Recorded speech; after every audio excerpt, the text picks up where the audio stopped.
take me down to Madison Square Garden when I was a kid. I was actually there when Iron Sheik lost to beat Bob Backlund. I was there when Hogan beat the Sheik. I remember all. But yes, all through the years, everybody always said you're never gonna do anything in wrestling. You know you're too small, this and the other thing. But in the long run, I got the last laugh.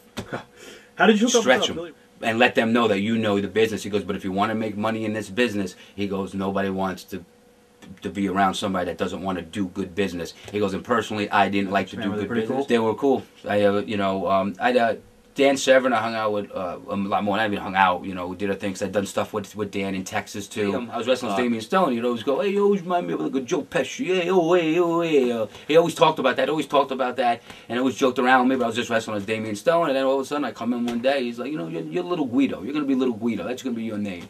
You know, and I'm going to pay you up. We go in the restaurant, you know, he would stick out, hey, how y'all doing? You know, and he would attract people, and a lot of people believe it. I mean, I'm sure you believe it. Knew who he was. Right. You know, I mean, he sticks out like a sore thumb. I liked working with the Gangstas, but I knew, you know what? After a while, it was just too much. You know, I'd be doing something, and once me and we would hear their music and bom bom bom, and I knew we were gonna get hit with fucking VCRs and golf clubs. So it was basically a beat wrestling in the beginning and get on the mat, and we would roll around and stuff. And then when it was time for him to do his thing, he'd do all the suplexes and stuff. It was easy. I mean, I worked with him. I said hundreds and hundreds of times, but there was times I didn't even have to talk to him. We basically knew what followed suit, what was gonna go on. So it was like when I saw my name with him, get with him for a second, and that's it. Go out there and do our thing. Drunk in the ring. I mean, you know, he was drunk a couple times, but honestly, you know, people exaggerate that. He always had his wits to him. He played the drunk better than he was the drunk. Shit just went bad in the end, and I could tell he was stressing out. And honestly, I don't really know what happened in the end. I even said this on the straight up.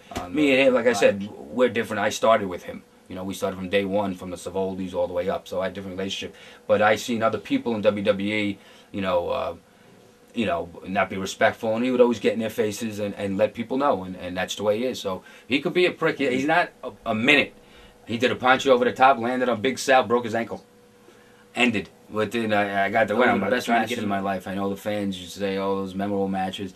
You know, I knew how to work with the Japanese before because I think that's why me and Jerry clicked, because I wrestled in Japan, and he used to do the kicks and shit, and that's basically what the shoot wrestling was. But he knew how to wrestle. He would open up in the air, and Rob was no little boy. His fucking ass is like this big. Rob's big. He's 250, 260, and boom, he come crashing on you. Ecstatic, besides myself, you know, being in the dressing room and getting to see the guys and stuff. And I remember I went out there and wrestled Stevie Richards. Right.